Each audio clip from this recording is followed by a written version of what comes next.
ছাত্রছাত্রী, আমি রাজশ্রী ম্যাম। আজকে আমি দশম শ্রেণী থেকে সুবোধ ঘোষের লেখা বহুরূপী গল্পটা তোমাদেরকে পড়ে শোনাবো এবং চেষ্টা করব ভালো করে বুঝিয়ে দেওয়ার, যাতে তোমাদের এই গল্পটা খুব ভালোভাবে বুঝে যেতে পারো তোমরা, এবং এখান থেকে যে কোনো প্রশ্ন আসুক তোমরা যাতে পারো। তো চলো শুরু করি। কবি সুবোধ ঘোষের লেখা বহুরূপী। হরিদার কাছে আমরাই গল্প করে বললাম, শুনেছেন হরিদা কি কাণ্ড হয়েছে? উনানের মুখে ফুঁ দিয়ে আর অনেক ধোঁয়া উড়িয়ে নিয়ে হরিদা এইবার আমাদের কথার জবাব দিলেন, না কিছুই শুনিনি। জগদীশবাবু যে কি কাণ্ড করেছেন শোনেননি হরিদা? হরিদা বলছে, না রে ভাই, বড় মানুষের কাণ্ডের খবর আমি কেমন করে শুনবো? আমাকে বলবেই বা কে? 7 দিন হলো এক সন্ন্যাসী এসে জগদীশবাবুর বাড়িতে ছিলেন। খুব উঁচু দরের সন্ন্যাসী, হিমালয়ের গুহাতে থাকেন। সারা বছরে শুধু একটি হরিতকি খান, এছাড়া আর কিছুই খান না। সন্ন্যাসীর বয়সও 1000 বছরের বেশি বলে অনেকেই মনে করেন। হরিদা বলছেন, সন্ন্যাসী কি এখনো আছেন? না, চলে গিয়েছেন, আক্ষেপ করেন হরিদা। থাকলে একবার গিয়ে পায়ের ধুলো নিতাম। তা পেতেন না হরিদা, সে ভয়ানক দুর্লভ জিনিস শুধু ওই একা জগদীশবাবু ছাড়া আর কাউকে পায়ের ধুলো নিতে দেননি সন্ন্যাসী। হরিদা বলছেন, কেন? জগদীশবাবু একজোড়া কাঠের খড়মে সোনার বোল লাগিয়ে সন্ন্যাসীর পায়ের কাছে ধরলেন। তখন বাধ্য হয়ে সন্ন্যাসী পা এগিয়ে দিলেন, নতুন খড়ম পরলেন, আর সেই ফাঁকে জগদীশবাবু পায়ের ধুলো নিয়েছিলেন। হরিদা বলছেন, বাহ, এ তো বেশ মজার ব্যাপার। হ্যাঁ, তাছাড়া সন্ন্যাসীকে বিদায় দেবার সময় জগদীশবাবু 100 টাকার একটা নোট জোর করে সন্ন্যাসীর ঝোলার ভেতরে ফেলে দিলেন। সন্ন্যাসী হাসলেন আর চলে গেলেন। গল্প শুনে খুব গম্ভীর হয়ে গেলেন হরিদা। অনেকক্ষণ চুপ করে রইলেন। আমরা কি বলছি না বলছি সেদিকে হরিদার যেন কান নেই। হরিদার উনানের আগুন তখন বেশ গনগনে হয়ে জ্বলছে। আমাদের চায়ের জন্য 1 হাঁড়ি ফুটন্ত জল নামিয়ে দিয়েই হরিদা তার ভাতের হাঁড়িটাকে উনানে চড়ালেন। শহরের সবচেয়ে সরু এই গলিটার ভিতরে এই ছোট্ট ঘরটাই হরিদার জীবনের ঘর, আর আমাদের 4 জনের সকাল সন্ধ্যার আড্ডার ঘর। মানে হরিদা একটা শহরের মধ্যে সরু গলির ভিতরে একটা ছোট্ট ঘরের মধ্যে অনেক কষ্ট করে থাকেন, আর ওই যে 4 জন হরিদার সঙ্গী, তারা সকাল সন্ধ্যায় হরিদার ঘরে আড্ডা দিতে আসে। চা, চিনি আর দুধ আমরাই নিয়ে আসি। চা, চিনি আর দুধ ওই 4 জন সঙ্গেই নিয়ে আসে। হরিদা শুধু তার উনানের আগুনের আঁচে জল ফুটিয়ে দেন। খুব গরিব মানুষ হরিদা, কিন্তু কাজ করতে হরিদার প্রাণের মধ্যেই যেন একটা বাধা আছে।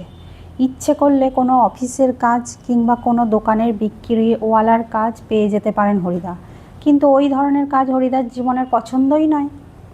একেবারে ঘড়ির কাঁটার সামনে সময় বেঁধে দিয়ে আর নিয়ম করে নিয়ে রোজই একটা চাকরির কাজ করে যাওয়া হরিদার পক্ষে সম্ভব নয়। আসলে হরিদার ওই ঘড়ির কাঁটার সময় বেঁধে দিয়ে কাজ করাটা পছন্দ ছিল না তার জীবনে। ওই 10টা থেকে 5টা একটা টাইম, ওই টাইম ধরে কাজ করা হরিদার পছন্দ না। তিনি স্বাধীন থাকতে চাইতেন। হরিদার উনানের হাঁড়িতে অনেক সময় শুধু জল ফোটে, ভাত ফোটে না। এই একঘেয়ে অভাবটাকে সহ্য করতে হরিদার আপত্তি নেই, কিন্তু একঘেয়ে কাজ করতে ভয়ানক আপত্তি। হরিদার জীবনে সত্যিই একটা নাটকীয় বৈচিত্র্য আছে, আর সেটাই যে হরিদার জীবনের পেশা। হরিদা মাঝে মাঝে বহুরূপী সেজে যেটুকু রোজগার করেন তাতেই তার ভাতের হাঁড়ির দাবি মিটিয়ে দিতে চেষ্টা করেন। অর্থাৎ হরিদা মাঝে মাঝে বহুরূপী সেজে যা রোজগার করে, হরিদা চান তাতেই যেন তার সংসার চলে যায় বা ভাতের হাঁড়ির দাবি মিটে যায়, তাকে যেন অন্য কাজ করতে না হয়। মাঝে মাঝে সত্যিই উপোস করেন হরিদা।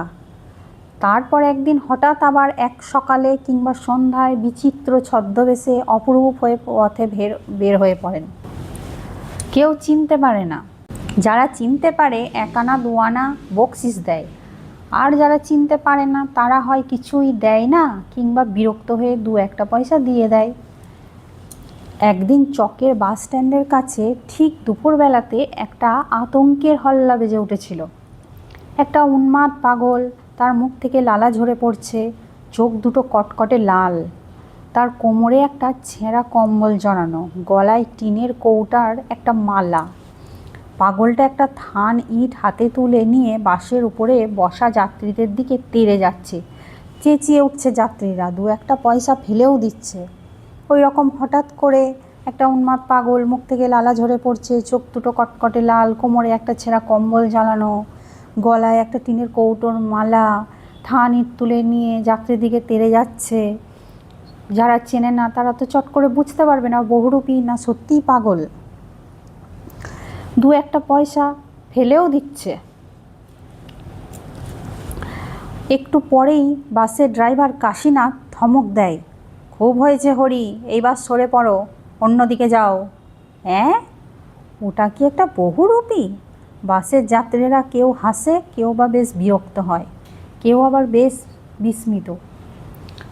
বাসের যাত্রীরা এবার চিনতে পারে, ওটা কি একটা বহুরূপী? মানে প্রথমে অনেকে তাকে চিনতেই পারেনি, কেউই চিনতে পারেনি। তখন তারা কেউ হাসে, কেউ বিরক্ত হয়, আবার কেউ বিস্মিত, মানে খুব অবাক হয়ে যায়। সত্যিই খুব চমৎকার পাগল সাজতে পেরেছে তো লোকটা। হরিদার জীবন এইরকম বহুরূপের খেলা দেখেই একরকম চলে যাচ্ছে। এই শহরের জীবনে মাঝে মাঝে বেশ চমৎকার ঘটনা সৃষ্টি করেন বহুরূপী হরিদা। সন্ধ্যার আলো সবেমাত্র জ্বলেছে, দোকানে দোকানে লোকজনের ব্যস্ততা আর মুখ ভারও জমে উঠেছে। হঠাৎ পথের উপর দিয়ে ঘুঙুরের মিষ্টি শব্দ রুমঝুম করে বেজে বেজে চলে যেতে থাকে। এক রূপসী বাইজি প্রায় নাচতে নাচতে চলে যাচ্ছে। শহরে যারা নতুন এসেছে তারা দুই চোখ বড় করে তাকিয়ে থাকে, কিন্তু দোকানদার হেসে ফেলে, হরির কাণ্ড। এটা একটা বহুরূপী নাকি? কারো কারো মুগ্ধ চোখের মোহভঙ্গ হয়, আর যেন বেশ একটু হতাশ্বরে প্রশ্ন করে ওঠে।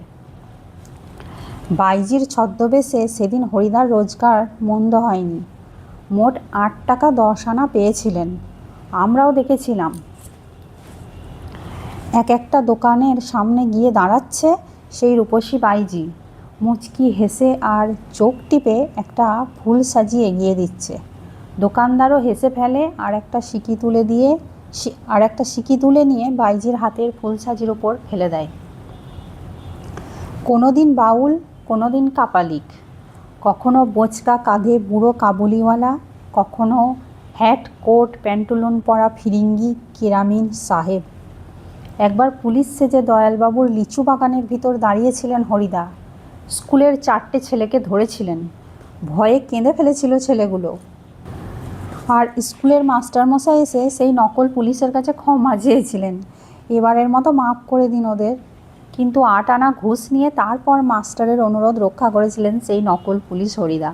অর্থাৎ হরিদা এমন নকল পুলিশ সেজেছিলেন যে স্কুলের স্টুডেন্টরা, মানে ছাত্রছাত্রীরা তো তাকে চিনতে পারেইনি, উল্টে মাস্টারমশাই পর্যন্ত এসে সেই নকল পুলিশ হরিদার কাছে ক্ষমা চেয়েছিলেন। আর নকল পুলিশ হরিদা 8 আনা ঘুষ নিয়ে তারপর মাস্টারমশাইকে অনুরোধ রক্ষা করেছিলেন। পরদিন অবশ্য স্কুলের মাস্টারমশাইয়ের জানতে বাকি থাকেনি কাকে তিনি 8 আনা ঘুষ দিয়েছেন। কিন্তু মাস্টারমশাই একটুও রাগ করেননি, বরং একটু তারিফই করলেন, বাহ, সত্যিই খুব চমৎকার পুলিশ সেজেছিল হরি। অর্থাৎ পরদিন স্কুলের মাস্টারমশাই জেনে গেছিলেন যে তিনি আসল পুলিশকে ঘুষ দেননি, তিনি হরিদাকে ঘুষ দিয়েছিলেন 8 আনা। কিন্তু তাতে তার একটুও রাগ হয়নি বা তিনি একটুও রেগে যাননি, বরঞ্চ একটু তারিফই করেছিলেন যে এত সুন্দর হরি পুলিশ সেজেছিল যে তিনি তাকে চিনতেই পারেননি। আজ এখন কিন্তু আমরা ঠিক বুঝতে পারছি না হরিদা এত গম্ভীর হয়ে কি ভাবছেন। সন্ন্যাসীর গল্পটা শুনে কি হরিদার মাথার মধ্যে নতুন কোনো মতলব ছটফট করে উঠেছে? ঠিকই, আমাদের সন্দেহ মিথ্যে নয়। হরিদা বললেন, আজ তোমাদের একটা জবর খেলা দেখাবো। আমাদের দেখি আপনার লাভ কি হরিদা? আমাদের কাছ থেকে একটা সিগারেটের চেয়ে বেশি কিছু তো পাবেন না। হরিদা বলছে, না, ঠিক তোমাদের দেখাবো না, আমি বলছি তোমরা সেখানে থেকো, তাহলে দেখতে পাবে। কোথায়? হরিদা বলছেন, আজ সন্ধ্যায় জগদীশবাবুর বাড়িতে। হঠাৎ জগদীশবাবুর বাড়িতে খেলা দেখাবার জন্যে আপনার এত উৎসাহ জেগে উঠল কেন? হরিদা হাসেন। মোটা মতন কিছু আদায় করে নেব। বুঝতেই তো পারছো, পুরো দিনটা রূপ ধরে ঘুরে বেরিয়েও 2-3 টাকার বেশি হয় না। একবার বাইজিসে যে অবশ্যই কিছু বেশি পাওয়া গিয়েছিল, কিন্তু ওতেই বা কী হবে। ঠিকই বলেছেন হরিদা। সপ্তাহে বড়জোর একটা দিন বহুরূপী সেজে পথে বের হন হরিদা, কিন্তু তাতে 7 দিনের পেট চলবার মতো রোজগার হয় না। হরিদা বলেন, না, এবার আর কাঙালের মতো হাত পেতে বকশিস নেওয়া নয়। এবার মারিত গন্ডার, লুটিত ভাণ্ডার। একেবারেই যা ঝেলে নেব তাতে আমার সারা বছর চলে যাবে। কিন্তু কি করে সম্ভব? জগদীশবাবু ধনী মানুষ বটেন, কিন্তু বেশ কৃপণ মানুষ। হরিদাকে একটা যোগী, সন্ন্যাসী কিংবা বৈরাগী সাজতে দেখে কত আর খুশি হবেন জগদীশবাবু? আর খুশি হলেই বা কত আনা বকশিস দেবেন? 5 আনার বেশি তো নয়। হরিদা বলেন, তোমরা যদি দেখতে চাও তবে আজ ঠিক সন্ধ্যাতে জগদীশবাবুর বাড়িতে থেকো। অর্থাৎ হরিদার সেই সঙ্গীরা বলছেন, জগদীশবাবু ধনী মানুষ বটেন, কিন্তু বেশ কৃপণ। ওইভাবে সেজে ওনাকে খুশি করে উনি কত আর দেবেন? 5 আনার বেশি তো দেবেন না। কিন্তু হরিদা বলেন, তোমরা যদি দেখতে চাও আজ সন্ধ্যাতে জগদীশবাবুর বাড়িতে থেকো। আমরা বললাম, অর্থাৎ তার সঙ্গীরা বলল, থাকবো। আমাদের স্পোর্টসের চাঁদা নেবার জন্যে আজ ঠিক সন্ধ্যাতেই জগদীশবাবুর কাছে যাব। বড় চমৎকার আজকের এই সন্ধ্যার চেহারা। আমাদের শহরের গায়ে কতদিন তো চাঁদের আলো পড়েছে, কিন্তু কোনো দিন তো আজকের মতো এমন একটা স্নিগ্ধ ও শান্ত উজ্জ্বলতা কখনো চারিদিকে এমন সুন্দর হয়ে ফুটে ওঠেনি। অর্থাৎ হরিদার সঙ্গীরা ওই সন্ধ্যের চেহারাটার বর্ণনা দিয়েছে যে কতদিন তো চাঁদের আলো দেখেছি, কিন্তু এরকম একটা সুন্দর, শান্ত, স্নিগ্ধ, এইরকম সুন্দর চেহারা তো কোনো দিন আজকে সন্ধ্যার মতো দেখিনি। এরকম তো ফুটে ওঠেনি। ফুরফুর করে বাতাস বইছে। জগদীশবাবুর বাড়ির বাগানের সব গাছের পাতাও ঝিরিঝিরি শব্দ করে কী যেন বলতে চাইছে। জগদীশবাবুর বাড়ির বারান্দাতে মস্ত বড় একটা আলো জ্বলছে। সেই আলোর কাছে একটা চেয়ারের উপর বসে আছেন জগদীশবাবু। সাদা মাথা, সাদা দাড়ি, সৌম্য, শান্ত ও জ্ঞানী মানুষ জগদীশবাবু। আমরা আমাদের স্পোর্টের চাঁদার খাতাটাকে জগদীশবাবুর হাতে তুলে দিয়ে দাঁড়িয়ে আছি। চমকে উঠলেন জগদীশবাবু। বারান্দার সিঁড়ির দিকে তাকিয়ে জগদীশবাবুর 2 বিস্মিত চোখ অপলক হয়ে গেল। মানে হঠাৎ করে জগদীশবাবু চমকে উঠলেন এবং বারান্দার সিঁড়ির দিকে জগদীশবাবু চোখ দিতেই তার চোখ দুটো যেন কেমন অপলক হয়ে গেল, অন্যমনস্ক হয়ে গেল। আমরাও চমকে উঠেছি বই কি, আশ্চর্য হয়েছি, একটু ভয়ও পেয়েছি। কারণ সত্যিই যে বিশ্বাস করতে পারছি না, সিঁড়ির কাছে এসে যে দাঁড়িয়েছে সে কি সত্যিই হরিদা? ও চেহারা কি সত্যিই কোনো বহুরূপীর হতে পারে? জটা জুটোধারী কোনো সন্ন্যাসী নয়, হাতে কমণ্ডলু নেই, চিমটে নেই, মৃগ চর্মের আসনও সঙ্গে নেই, গৈরিক সাজও নেই, আদুর গা, তার উপর একটি ধবধবে সাদা উত্তরীয়, পরনে ছোট বহরের একটি সাদা থান,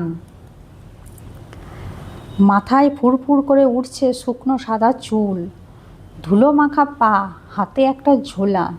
সে ঝোলার ভিতরে শুধু একটা বই। কি বই রয়েছে না, গীতা। গীতা বের করে কি যেন দেখলেন এই আগন্তুক। আগন্তুক মানে হঠাৎ করে যে ওখানে চলে এসছে সেই হরিদাকে বলছে আগন্তুক। তারপর নিজের মনেই হাসলেন। আগন্তুক এই মানুষটি যেন এই জগতের সীমার ওপার থেকে হেঁটে হেঁটে চলে এসেছেন। যারা দেখছে ওই চাঁদা নিতে গেছে হরিদার সঙ্গীরা, তাদেরই মনে হচ্ছে আগন্তুক এই মানুষটি যেন এই জগতেরই নয়, জগতের সীমার ওপার থেকে যেন হেঁটে হেঁটে চলে এসেছেন। শীর্ণ শরীরটাকে প্রায় অশরীরী একটা চেহারা বলে মনে হয়। মানে তার ওই শীর্ণ রোগা শরীরটাকে মনে হচ্ছে যেন একটা অশরীরী মানে আমরা সোজা কথায় যাকে ভূত প্রেত বলে থাকি, যেন মনে হচ্ছে একটা অশরীরী চেহারা। কি অদ্ভুত, উদাত্ত, শান্ত ও উজ্জ্বল একটা দৃষ্টি এই আগন্তুকের চোখ থেকে ঝরে পড়ছে। কি অদ্ভুত, শান্ত আর উজ্জ্বল একটা দৃষ্টি এই আগন্তুকের চোখ থেকে ঝরে পড়ছে। উঠে দাঁড়ালেন জগদীশবাবু। আসুন। আগন্তুক হাসেন। আপনি কি বন্ধ হয়ে গেছে? আপনি কি উঠে দাঁড়ালেন জগদীশবাবু। আসুন। আগন্তুক হাসেন। আপনি কি ভগবানের চেয়েও বড়? জগদীশবাবু কিছু ভেবে বলেন, কেন কেন আপনি এমন কথা কেন বলছেন মহারাজ? আমি মহারাজ নই। এটা অন করে দিত। ওটা অন করার প্রয়োজন নেই, ওটা থাক না। আরে আমি তাহলে ওটা বন্ধ করতে পারি মাঝে মাঝে, যখন আমার প্রয়োজন হয় বন্ধ করতে পারি। আগন্তুক হাসেন আর বলেন, আপনি কি ভগবানের চেয়েও বড়? মানে আগন্তুক হেসে ওই জগদীশবাবুকে বলছেন যে আপনি কি ভগবানের চেয়েও বড়? এখানে আগন্তুক হচ্ছেন হরিদা, আর যাকে বলছেন ভগবানের চেয়েও বড় তিনি হলেন জগদীশবাবু। জগদীশবাবু কিছু ভেবে বলেন, কেন কেন আপনি কথা বলছেন কেন মহারাজ? জগদীশবাবু তখন ওই হরিদাকে বলছে, কেন আপনি কথা বলছেন মহারাজ? আমি মহারাজ নই, আমি এই সৃষ্টির মধ্যে এক কণা ধুলি। ওই হরিদা তখন বলছেন, আমি মহারাজ নই, আমি এই সৃষ্টির মধ্যে এক কণা মাত্র ধুলি। ওই ধুলির মধ্যে, এই এত জগৎ সংসারের মধ্যে সামান্য একটা ধুলির কণা হরিদা বলতে চাইছেন। কিন্তু আপনি বোধহয় 11 লক্ষ টাকার সম্পত্তির অহংকারে নিজেকে ভগবানের চেয়েও বড় বলে মনে করেন, তাই ওখানেই দাঁড়িয়ে আছেন, নেমে আসতে পারছেন না। হরিদা ওই সন্ন্যাসী সেজে বলছে, কিন্তু আপনি বোধহয় 11 লক্ষ টাকার সম্পত্তির অহংকারে নিজেকে ভগবানের থেকেও বড় মনে করেন মনে হয়, তাই তো নেমে আসছেন না, ওখানেই দাঁড়িয়ে আছেন। তাই উনি বলেছেন যে আপনি কি ভগবানের থেকেও বড়? সেই মুহূর্তে সিঁড়ি ধরে নেমে যান জগদীশবাবু। এই কথা শোনার পর জগদীশবাবু মনে মনে ভাবে, হ্যাঁ ঠিকই তো। তখন তিনি সিঁড়ি ধরে নেমে যান। আমার অপরাধ হয়েছে। জগদীশবাবু বলেন, আমার অপরাধ হয়েছে, আপনি রাগ করবেন না। আগন্তুক আবার হাসেন। আগন্তুক বলতে ওই হরিদা আবার হাসছেন। আমি বিরাগী, রাগ নামে কোনো রিপু আমার নেই। জগদীশবাবু হেসে, হরিদা হেসে বলছেন, আমি বিরাগী, রাগ নামে কোনো রিপু আমার নেই। ছিল একদিন, সেটা পূর্বজন্মের কথা। জগদীশবাবু বলছেন, বলুন এখন আপনাকে কিভাবে সেবা করব? বিরাগী বলেন, ঠান্ডা জল চাই, আর কিছু চাই না। ওই হরিদা বলছেন বিরাগী সেজে যে আমার ঠান্ডা জল চাই, আর কিছু চাই না। ঠান্ডা জল খেয়ে নিয়ে হাঁপ ছাড়েন বিরাগী। এদিকে ভবতোষ আমার কানের কাছে ফিসফিস করে।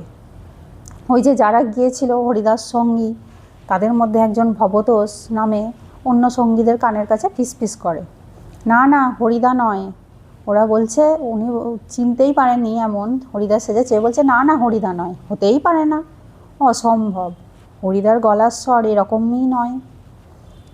ওরাই চিনতে পারেনি। ওর যারা সকাল সন্ধ্যের সঙ্গী 4 জন মিলে সকাল সন্ধ্যে হরিদার বাড়িতে যায়, তারাই চিনতে পারেনি। তারাই ফিসফিস করে বলা বলি করছে, না না এ হরিদা নয়, হতেই পারে না, হরিদার গলার স্বর এরকম নয়। বিরাগী বলেন, পরম সুখ কাকে বলে জানেন? হরিদা বিরাগী সেজে বলছে জগদীশবাবুকে যে পরম সুখ কাকে বলে জানেন? সব সুখের বন্ধন থেকে মুক্ত হয়ে যাওয়া। ভবতোষের কানের কাছে মুখ এগিয়ে দিয়ে অনাদি বলে, শুনছ তো? ভবতোষের কাছে, মানে ওরা আরও ভেবে নিল যে এটা হরিদা নয়ই এইসব ভাষা শুনে। ও ভবতোষের কানের কাছে মুখ এগিয়ে নিয়ে অনাদি বলে আরেকজন বলছে ওই 4 জনের মধ্যে, শুনেছ তো? এসব ভাষা কি আর হরিদার ভাষা হতে পারে? না, ওরা হরিদাকে যেটুকু চেনে, হরিদার এ ধরনের ভাষা হতে পারে না। জগদীশবাবু ততক্ষণে সিঁড়ির উপরে বসে পড়েছেন। ততক্ষণে সব শুনে জগদীশবাবু সিঁড়ির উপরে বসে পড়েছেন। বোধ হয় বিরাগীর পা স্পর্শ করবার জন্যে তার হাত দুটো ছটফট করতে শুরু করেছে। মনে হচ্ছে জগদীশবাবুর হাত দুটো ওই বিরাগীর পা স্পর্শ করার জন্য ছটফট করছে। জগদীশবাবু বলেন, আমার এখানে কয়েকটা দিন থাকুন বিরাগীজি, আপনার কাছে এটা আমার প্রাণের অনুরোধ। 2 হাত জোর করে বিরাগীর মুখের দিকে তাকিয়ে থাকেন জগদীশবাবু। জগদীশবাবু ওই বিরাগী সেজে থাকা হরিদাকে বলছেন যে আমার কাছে কয়েকটা দিন থাকুন, এটা আমার প্রাণের অনুরোধ, আমি প্রাণ থেকে অনুরোধ করছি। 2 হাত জোর করে বিরাগীর মুখের দিকে তাকিয়ে, মানে হরিদার মুখের দিকে তাকিয়ে জগদীশবাবু বলছেন। বিরাগী হাসেন, বাইরে খোলা আকাশ থাকতে আর ধরিত্রীর মাটিতে স্থান থাকতে আমি এক বিশ্বয়ীর দালান বাড়ির ঘরে থাকবো কেন বলতে পারেন? বিরাগী হেসে বলেন, তিনি তো সন্ন্যাসী, বাইরের খোলা আকাশ থাকতে আর ধরিত্রীর মাটিতে স্থান থাকতে, পৃথিবীর মাটিতে স্থান থাকতে আমি এক বিষয়ের মানে যার অনেক সম্পত্তি তার দালান বাড়ির ঘরে থাকবো কেন? উনি তো বিরাগী। বিরাগীজি জগদীশবাবু গলার স্বরের আবেদন করুণ হয়ে ছলছল করে। জগদীশবাবু করুণ স্বরে ছলছল করে বলে, বিরাগীজি। বিরাগী বলেন, না, আপনার এখানে জল খেয়েছি, এই যথেষ্ট। পরমাত্মা আপনার কল্যাণ করুন, কিন্তু আপনার এখানে থাকা আমার পক্ষে সম্ভব নয়। বিরাগী বলছেন, ওই বিরাগী সেজে থাকা হরিদা বলছেন, না না, আপনার এখানে জল খেয়েছি, এই যথেষ্ট। পরমাত্মা ভগবান মানে ভগবান আপনার কল্যাণ করুন, কিন্তু আপনার এখানে থাকা আমার পক্ষে সম্ভব নয়। জগদীশবাবু, তবে অন্তত একটু কিছু আজ্ঞা করুন, যদি আপনাকে কোনো, জগদীশবাবু বলছেন, তবে অন্তত একটু কিছু আজ্ঞা করুন, মানে একটু কিছু অনুমতি দিন, যদি আপনাকে কোনো, মানে উনি কিছু বিরাগীকে দিতে চাইছেন। বিরাগী মানে ওই হরিদা বলছে, না না, আমি যার কাছে পড়ে আছি তিনি আপনার চেয়ে কিছু কম নয়, কাজেই আপনার কাছে আমার তো কিছু চাইবার দরকারই হয় না। উনি এমন অভিনয় করছে, মানে উনি বলতে চাইছেন আমি যার কাছে পড়ে আছি, উনি যার কাছে পড়ে আছি বলতে চাইছেন উনি ভগবানের কাছে পড়ে, পরমাত্মার কাছে পড়ে আছেন, তিনি আপনার কাছে কিছু কম নয়, কাজেই আপনার কাছে আমার তো কিছু চাইবার দরকারই হয় না। জগদীশবাবু বলছেন, তবে কিছু উপদেশ শুনিয়ে যান বিরাগীজি, নইলে আমি শান্তি পাবো না। জগদীশবাবু তখন বলছেন, যদি কিছুই না দিতে দেন তবে কিছু অন্তত বলে যান, কিছু অন্তত জ্ঞানীগুণী মানুষের কাছ থেকে বললে শুনলে আমরা অনেকটা শান্তি পাই, কিছু উপদেশ শুনতে চাই আমরা, যাতে আমাদের কোনো কাজে লাগে, আমরা সঠিক দিশা পাই। তাই জগদীশবাবু তার কিছু বিরাগীজির কিছু উপদেশ শুনতে চাইছেন, যাতে জগদীশবাবু শান্তি পান। বিরাগী বলছেন, ধন জন যৌবন কিছুই নয় জগদীশবাবু, ওসব হলো সুন্দর সুন্দর এক একটি বঞ্চনা। বিরাগী বলছে জগদীশবাবুকে, ধন জন যৌবন এসব কিছুই নয়, ওসব হলো সুন্দর সুন্দর এক একটি বঞ্চনা। মন প্রাণের সব আকাঙ্ক্ষা নিয়ে শুধু সেই একজনের আপন হতে চেষ্টা করুন, যাকে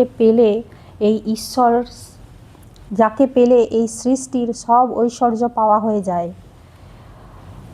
অর্থাৎ বিরাগী জগদীশবাবুকে বললেন যে ওসব তো বঞ্চনা, ওসব ফালতু জিনিস, মন প্রাণের সব আকাঙ্ক্ষা নিয়ে, সব মন প্রাণের আকাঙ্ক্ষা মানে ইচ্ছা নিয়ে শুধু এই একজনের আপন হতে চেষ্টা করুন। একজন বলতে তিনি হরিদা কিন্তু ঈশ্বরকেই বলতে চেয়েছেন, অর্থাৎ এখানে যাকে পরমাত্মা বলেছেন, যাকে পেলে এই সৃষ্টির সব ঐশ্বর্য পাওয়া যায়, অর্থাৎ এই পরমাত্মাকে পেলে আমাদের সৃষ্টির সব ঐশ্বর্য আমরা পেয়ে যেতে পারি। আচ্ছা আমি চলি। হরিদা, বিরাগী সেজে থাকা হরিদা বলছে, আচ্ছা আমি চলি। জগদীশবাবু বলেন, আপনি একটা মিনিট থাকুন বিরাগীজি। জগদীশবাবু অনুরোধ করেন, আপনি একটা মিনিট থাকুন বিরাগীজি। সিঁড়ির উপরে অচঞ্চল হয়ে একটা মিনিট দাঁড়িয়ে রইলেন বিরাগী। সিঁড়ির উপরে অর্থাৎ অচঞ্চল হয়ে মানে ধীর স্থিরভাবে একটা মিনিট ওই বিরাগী সেজে থাকা হরিদা দাঁড়িয়ে রইলেন। আজকের চাঁদের আলোর চেয়েও স্নিগ্ধ হয়ে এক জ্যোৎস্না যেন বিরাগীর চোখ থেকে ঝরে পড়ছে। ভবতোষ ফিসফিস করে, না না, ওই চোখ কি হরিদার চোখ হতে পারে? অসম্ভব। মানে ভবতোষ ফিসফিস করে বলছে যে আজকে চাঁদের আলোর চেয়েও যেন স্নিগ্ধ হয়ে এক জ্যোৎস্না বিরাগীর চোখ থেকে যেন ঝরে পড়ছে। এত সুন্দর তার চোখ থেকে জ্যোৎস্না ঝরে পড়ছে, চাঁদের আলোর থেকেও স্নিগ্ধ। তা ওই চোখ কি আর হরিদার হতে পারে নাকি? ওরা তো অবাক, না না, এটা হরিদা হতেই পারে না। ভবতোষ ফিসফিস করে বলছে অন্য সঙ্গীদের। জগদীশবাবু হাতে একটা থলির ভিতরে নোটের তারা। বিরাগীর পায়ের কাছে থলিটাকে রেখে দিয়ে ব্যাকুল স্বরে প্রার্থনা করেন জগদীশবাবু, এই প্রণামী, এই সামান্য 101 টাকা গ্রহণ করে আমাকে শান্তি দান করুন বিরাগীজি। আপনার তীর্থভ্রমণের জন্য এই টাকা আমি দিলাম। অর্থাৎ জগদীশবাবু যে বিরাগীকে একটা মিনিট দাঁড়াতে বলেছিলেন, তার কারণ ছিল তিনি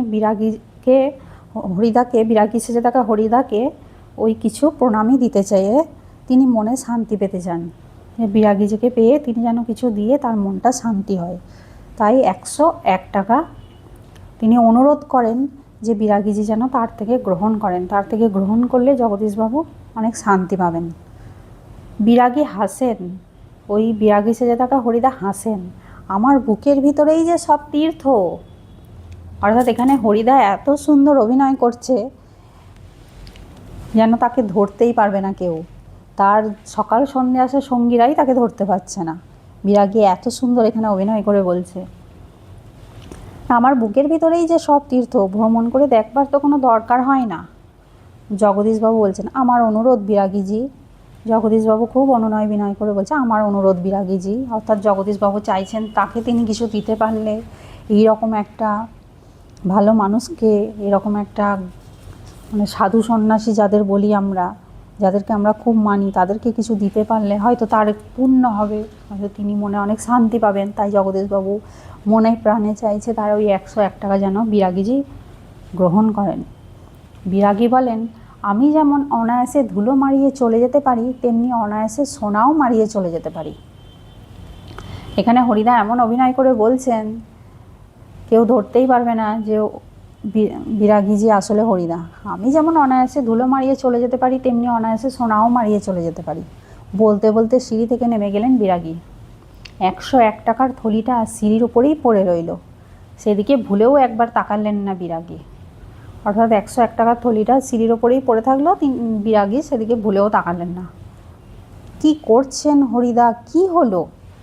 ওইদিকে তার সঙ্গীরা ভাবছে, যে 4 জন এই আসার কথা ছিল হরিদার, এই জগদীশবাবুর কাছে চাঁদা নিতে এসছেন, তারা ভাবছেন কি হরিদা কি করছে, কি হলো, কই আজ যে বলেছিলেন জবর খেলা দেখাবেন, সে কথা কি ভুলেই গেলেন? অর্থাৎ হরিদা এত সুন্দর অভিনয় করেছেন যে সকালে বিকেলে তার বাড়িতে আসা সঙ্গীরা তাকে একটুও চিনতে পারলেন না। উল্টে ভাবছেন, হরিদা তো কই এলো না এখনও, জবর খেলা দেখাবেন বলেছিলেন, অথচ খেলা কিন্তু হরিদা দেখাচ্ছে, অথচ তারাই চিনতে পারেনি। সে কথা কি ভুলেই গেলেন? আজকে সন্ধ্যাটা ঘরে বসেই কাটিয়ে দিলেন কেন? বলতে বলতে আমরা সবাই হরিদার ঘরের ভিতরে ঢুকলাম। হরিদার উনানের আগুন তখন বেশ গনগনে হয়ে জ্বলছে, উনানের ওপর হাঁড়িতে চাল ফুটছে, আর একটা বিড়ি ধরিয়ে নিয়ে হরিদা চুপ করে বসে আছেন। আমাদের দেখতে পেয়েই লজ্জিতভাবে হাসলেন। বলতে বলতে ওই রকম ওরা সেখান থেকে চলে এসে এই কথা বলতে বলতে হরিদার ঘরের ভিতরে ঢুকেছে। হরিদার ঘরের ভিতরে ঢুকে দেখে হরিদার উনানের আগুন বেশ গনগন করে জ্বলছে, উনানের উপর হাঁড়িতে চাল ফুটছে, আর একটা বিড়ি ধরিয়ে নিয়ে হরিদা যেমন বসে থাকে তেমনি চুপ করে বসেও আছেন। আর ওদের দেখতে পেয়েই লজ্জায় হাসলেন। কি আশ্চর্য! চমকে ওঠে ভবতোষ।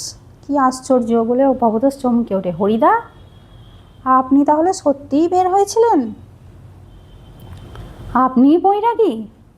হরিদা হাসেন, হ্যাঁ রে ভাই, ওই তো সেই সাদা উত্তরীয়টা পড়ে রয়েছে মাদুরের উপর, ওই উত্তরীয়টা ওরা দেখতে পেয়েছে, আর সেই ঝোলাটা আর সেই গীতা। অনাদি বলে, কী কাণ্ড করলেন হরিদা, জগদীশবাবু তো অত টাকা সাধলেন, অথচ আপনি একেবারে খাঁটি সন্ন্যাসীর মতো সব তুচ্ছ করে সরে পড়লেন। অনাদিরা অবাক হয়ে গেল। অনাদি বলছে, কি করলেন জগদীশবাবু, অত টাকা সাধলেন আপনি তো? ওরা তো জানতো এই টাকার জন্যই হরিদা ওখানে গেছে, তাই তো বলেছিল। হরিদা কি করব বল, ইচ্ছেই হলো না, শত হোক। ভবতোষ কি? ভবতোষ অবাক হয়ে বলল, কি? হরিদা, শত হোক, একজন বিরাগী সন্ন্যাসী হয়ে টাকা ফাঁকা কি করে স্পর্শ করি বল? হরিদা তখন বলল, শত হোক, যাই হোক, একজন বিরাগী সন্ন্যাসী হয়ে টাকা ফাঁকা কী করে স্পর্শ করি বল? ওরা তো অবাক হয়ে গেল এই কথা শুনে, কেননা হরিদা তো বলেছিল যে টাকা আনতেই যাবে। তাতে যে আমার ঢং নষ্ট হয়ে যায়, তাতে যে আমার ঢং নষ্ট হয়ে যায়। কি অদ্ভুত কথা বললেন হরিদা। হরিদার এক কথার সঙ্গে এ কথার সঙ্গে তর্ক চলে না। আর বুঝতে অসুবিধে নেই, হরিদা জীবনের ভাতের হাঁড়ি মাঝে মাঝে শুধু জল ফুটিয়েই সারা হবে। অদৃষ্ট কখনো হরিদার এই ভুল ক্ষমা করবে না। অনাদি বলে, কিন্তু আপনি কি জগদীশবাবুর কাছে গিয়ে আর কখনো? চেঁচিয়ে হেসে ওঠেন হরিদা, যাবই তো, না গিয়ে উপায় কি? গিয়ে অন্তত বকশিসটা তো দাবি করতে হবে। বকশিস? চেঁচিয়ে ওঠে ভবতোষ, সেটা তো বড় জোর 8 আনা কিংবা 10 আনা। হরিদা বিড়ি মুখে দিয়ে লজ্জিতভাবে হাসেন। কি আর করা যাবে বল, খাঁটি মানুষ তো নয়, এই বহুরূপীর জীবনের এর বেশি কি আশা করতে পারে। অর্থাৎ হরিদা সন্ন্যাসী সেজে অতখানি অভিনয় করে ওর যেন কেমন একটা মনে হয়েছিল যে ওই টাকাটা নেওয়া তার উচিত হবে না, কিন্তু তাকে ওই ভাতের হাঁড়ির জল ফোটানোর জন্য, ভাত ফোটানোর জন্য কিছু তো টাকা রোজগার করতে হবে। তাই বলছে কি আর করব বল, যে বকশিসটা তো আনতে হবে, মানে বহুরূপী সেজে যেটুকু দরকার সেটুকু তো আনতে হবে, নাহলে তার পেট চলবে কী করে। কিন্তু ওই অত বড় অভিনয়টা করার পর তার ওই 101 টাকা নিতে কোথাও যেন সংকোচে বেঁধেছিল, তার কোথাও যেন বিবেক বলেছিল না, এটা ঠিক হবে না। তবে তাকে তার জীবন চালানোর জন্য কিছু তো নিতে হবে বহুরূপী সেজে, খাঁটি মানুষ তো নয়, এই বহুরূপীর জীবনে এর চেয়ে বেশি কী আর করতে পারে। হয়েছে। অর্থাৎ এই ছিল আজকের বহুরূপী গল্প, সুবোধ ঘোষ, কবি সুবোধ ঘোষের লেখা। এইটুকুই আজকে ছিল। তবে এই গল্পটা ছাত্রছাত্রী তোমরা যদি ভালো করে শুনে দেখো, ভালো করে যদি বুঝে নিতে পারো, কিন্তু এখান থেকে অনেক ছোট ছোট কোয়েশ্চেন আসবে, ভালো করে বুঝে নিলে এখানে ছোট কোয়েশ্চেনের উত্তর দিতে মাথায় ঢুকে গেলে তোমাদের কোনো অসুবিধা হবে না। কত টাকা হরিদাকে দিতে চেয়েছিলেন জগদীশবাবু, হরিদা কী খেতেন, এরকম নানান ধরনের প্রশ্ন এখানে আসবে। জগদীশবাবু একজোড়া কাঠের খড়মে সোনার বোল লাগিয়ে সন্ন্যাসীর পায়ের কাছে ধরলেন, এই ধরনের নানা কী ধরনের বলেছিলেন, এই ধরনের ছোট ছোট কোয়েশ্চেন যেখান থেকেই ছোট কোয়েশ্চেন দিক। তোমরা হরিদার পরনে কি ছিল, সন্ন্যাসী যখন গিয়েছিলেন তখন তার পরনে কি ছিল, এই গল্পটা শুনলে 2 নম্বরের কোয়েশ্চেনের উত্তর তোমরা দিতে পারবে। তাই এটা ভালো করে যদি বুঝে নাও তাহলে যে কোনো কোয়েশ্চেনের উত্তর দিতে তাহলে তোমাদের অসুবিধা হবে না। এই কোয়েশ্চেনটাও খুব আসে যে বাইজির ছদ্মবেশে সেদিন হরিদার রোজগার মন্দ হয়নি। কত টাকা হরিদার রোজগার হয়েছিল? মোট 8 টাকা 10 আনা পেয়েছিলাম। এইগুলো ভালো করে বুঝে নিলে এই ছোট কোয়েশ্চেনের উত্তর দিতে খুবই সহজ হয়ে যাবে। পুলিশ সেজা হরিদা কার লিচু বাগানের ভিতর দাঁড়িয়েছিলেন? স্কুলের কটা ছেলেকে ধরে নিয়েছিলেন? কত টাকা ঘুষ নিয়ে মাস্টারের অনুরোধ রক্ষা করেছিলেন সেই নকল পুলিশ হরিদা? এইগুলো গল্পটা ভালো করে বুঝে নিলে, 2 বার করে শুনে নিলে, তাহলে এই ছোট কোয়েশ্চেনের উত্তর তোমরা খুব সহজেই দিতে পারবে এবং তোমরা পরীক্ষায় খুব ভালো একটা ফল করতে পারবে। তো দেখা হবে পরের একটা গল্প নিয়ে। আজকে এইটুকুই।